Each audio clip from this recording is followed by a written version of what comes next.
Бүгүнкү күндө онкологиялык оорулар дүйнөлүк саламаттык сактоо тутумунда эң олуттуу көйгөйлөрдүн бири болуп саналат. Дүйнөлүк статистикага таянсак, рак оорусу жылына миллиондогон адамдарда кездешип, өлүм санынын көрсөткүчү жылдан жылга өсүүдө.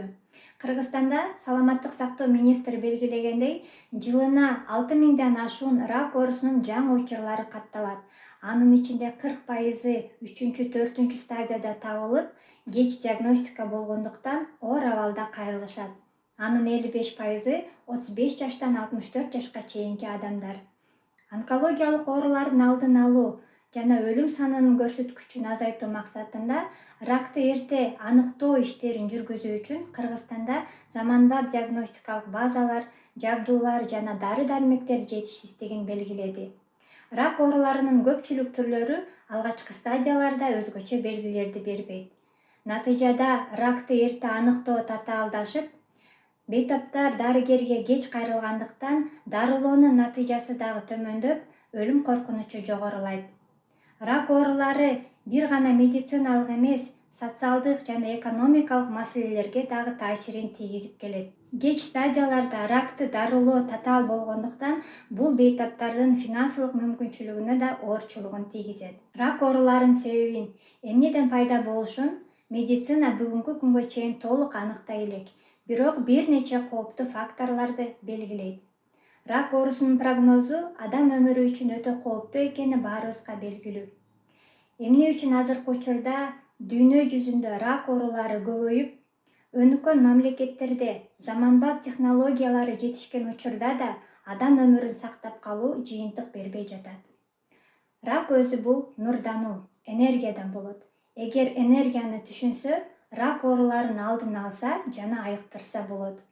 Мен Арстаналай Абдулдаевден аламдык илим алган врач катары рак оорусу боюнча медицинада ачып тактай элек ачылыш жөнүндө маалымат бермекчимин. Рак оорусу бул энергия, нурдануу. Энергия деп эмнени айтабыз? Энергия бул организмде зат алмашуудан пайда болгон энергия же калория эмес, же кыймыл-аракеттен пайда болгон энергия эмес. Энергия бул жогорку космостон келген күч, арбай, периште, инопланетян жаны. Био-нур же биоэнергия деп коебуз. Био өзү тирүү деп которулат. Бул тирүү, көзгө көрүнбөгөн арбай, периште, инопланетян жандар.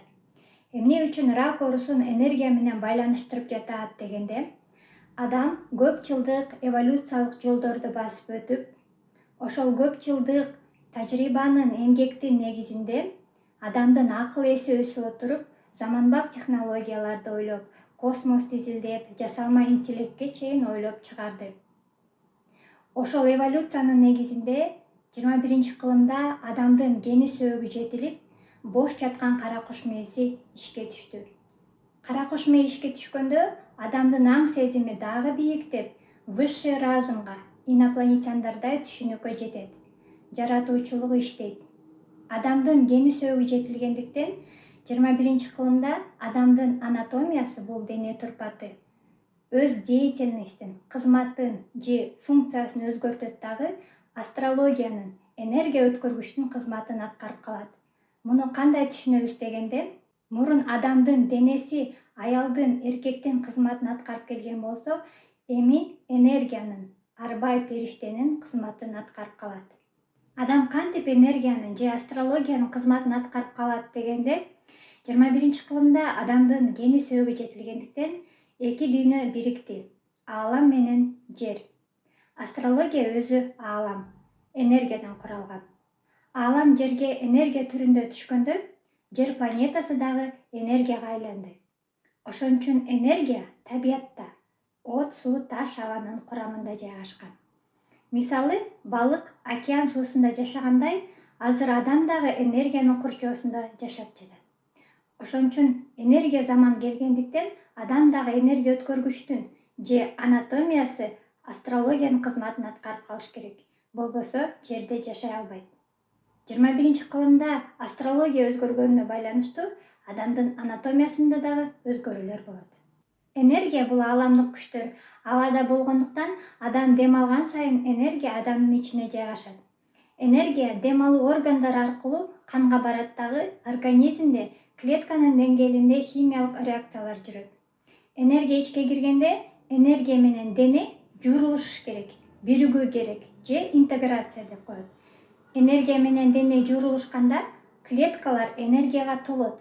Бионур дегендей организмде нурдануу, жашаруу, тазалануу процесстери башталат.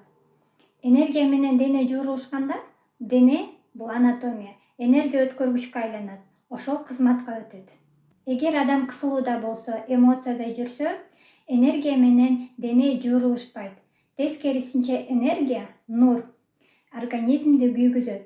Денеде тез-тез химиялык реакциялар жүргөндүктөн денеден уулуу заттар бөлүнүп чыгат дагы кан менен айланган организм ууланат. Кайсыл орган слабый болсо же функциясы начар иштесе, ошол орган биринчи жабыркайт, иштен чыгат. Клеткаларда химиялык реакциялар жүргөндүктөн клеткалар дагы мутация болуп баштайт. Бул процесс дары менен токтобойт. Анткени энергия, нур, денеге таркап кеткен. Ошон үчүн бат метастаз берет. Же аутоиммундук сезгенүү сыяктуу организмде воспаление жүрөт. Мындайча айтканда дене космостук мусорго айланат. Айыкпас оорулар пайда болот. Рак, псих оорулары, шишик, вирус, жара жана башка аты жөнү аныкталбаган системный оорулар пайда болот. Бул нерсе медицинада такталган эмес. Рак оорусу бул нурдануу. Энергия менен дене жуурулушпай калганда пайда болот. Адам энергия жайгашканын билбей, эски түшүнүктө, эмоцияда, кысылууда жашагандыктан энергияны кабыл ала албай жатат. Эгер энергия менен денени жуурулуштуруп жиберсе, рак оорусу айыгат. Ал үчүн адам ааламдык табигый илимди өздөштүрүү керек. Анткени рак оорусунан бир гана улуу түшүнүк аркылуу дарыланса болот. Рак оорусу энергия болгондуктан, организмде нурдануу жүргөндүктөн медицина ракты айыктырууга алсыз болуп атат. Анткени нурга, энергияга дары-дармек, химия, луч терапия, хирургиялык дарылоо таасир берген жок. Эми кантип энергияны жуурулуштурабыз? Энергия менен дене жуурулушуш үчүн эң биринчи методика денени бошотуу. Денени эркин кармап, ар дайым бош алып жүрүү керек. Нервный, эмоционалдуу адам бат карып, бат өлүп калгандай экинчи эмоциядан чыгуу керек. Көп кысылбай, кыжаалат болбой, майда нерсеге кейибей, мээни түрдүү ойлордон бошотуу керек. Дене менен мээ кысылбай бош болгондо энергия менен дене жуурулуша алат. Адамдын психологиясы түздөн-түз анатомияга таасирин тийгизет.